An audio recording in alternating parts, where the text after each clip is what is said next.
वह पहाड़ों की काली रात थी। पहाड़ों की तलहटी में बसा वो छोटा सा शहर नींद के गहरे आगोश में जान पड़ता था। वह शहर एक धार्मिक स्थल था, जहां सावन के महीने में हर साल हजारों पर्यटक भक्त आते थे और उस शहर के छोटे होटलों, धर्मशालाओं में ठहरते थे।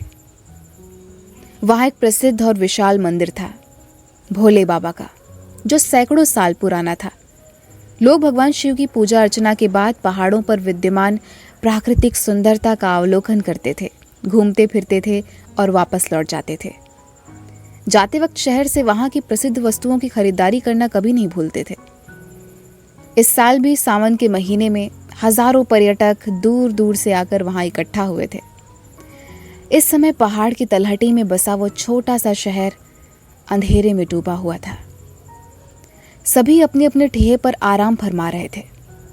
शाम को तगड़ी बारिश शुरू हुई थी, जो अभी भी रुक रुक कर जारी थी, वरना चारों तरफ माहौल एकदम सन्नाटा सा था। तभी एक भीषण गर्जना हुई, जिसने लगभग सभी सोते हुए लोगों को जगा दिया। एक होटल के कमरे में ये क्या था?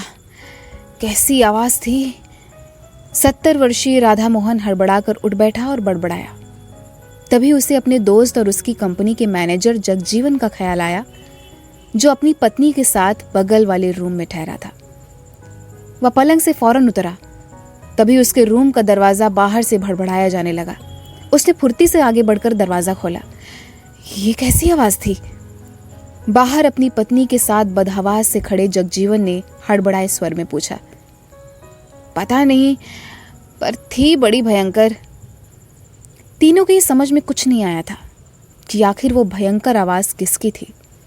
इसी बीच होटल में शोर उभरा। ये शोर कैसा? जगजीवन की बीवी घबरा कर बोली।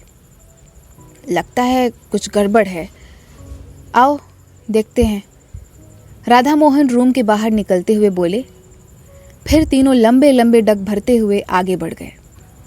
होटल के सभी कमरों के दरवाजे धड़ाधड़ खुल रहे थे। होटल की लॉबी में लोग निकलकर इधर उधर आ जा रहे थे और आवाज के बारे में पूछताछ कर रहे थे, पर कोई बताए तो तब जब उसे पता हो। तभी लॉबी में एक शख्स दौड़ता हुआ आया। बाहर बाहर। वह कुछ कहने की कोशिश कर रहा था, पर घबराहट के मारे कुछ बोल नहीं पा रहा था। आओ देखते हैं बाहर क्या है, राधा मोहन बोला और लॉबी में लंबे लंबे डग भरते हुए आगे बढ़ गया। जगजीवन और उसकी बीवी भी उसके पीछे लग गए। लगता है आतंकवादियों ने हमला कर दिया। उनकी हिट लिस्ट में ये जगह सबसे ऊपर है, पीछे कोई डर कर बोला। राधा मोहन जगजीवन व उसकी पत्नी के साथ जब होटल के बड़े से हॉल में पहुंचा, तो वहां पहले से ही काफी लोग उपस्थित थे और कांच की खिड़कियों और दरवाजों पर चिपके बाहर नजरें गड़ाए थे। वे तीनों भी सभी को ठेलते हुए कांच के दरवाजे पर जा चिपके। बाहर का नजारा देख कलेजा मुंह को आने लगा। बाहर पानी का तेज सैलाब था। गंदा मटमैला पानी हर तरफ दिख रहा था। हे भगवान, ये बाढ़ कहां से आ गई? जगजीवन की पत्नी भयकंपित होकर बोली। बाकी सब भी इसी तरह से अटकलें लगा रहे थे, पर असल में हुआ क्या था यह किसी को नहीं पता था। हॉल में शोर भी खूब हो रहा था।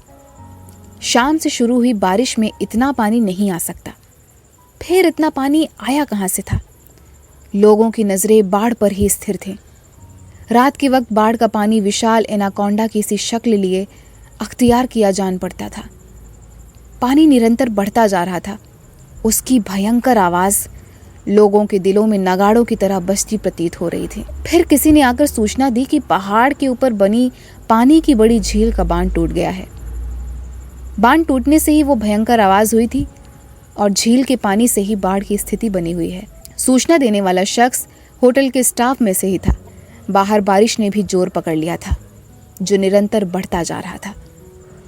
हे भगवान, अब क्या होगा? कोई महिला अपने छोटे से बच्चे को खुद से चिपटाकर डरे सहमे स्वर में बड़बड़ाई। बाहर बाढ़ का पानी होटल की दीवारों से टकराने लगा था।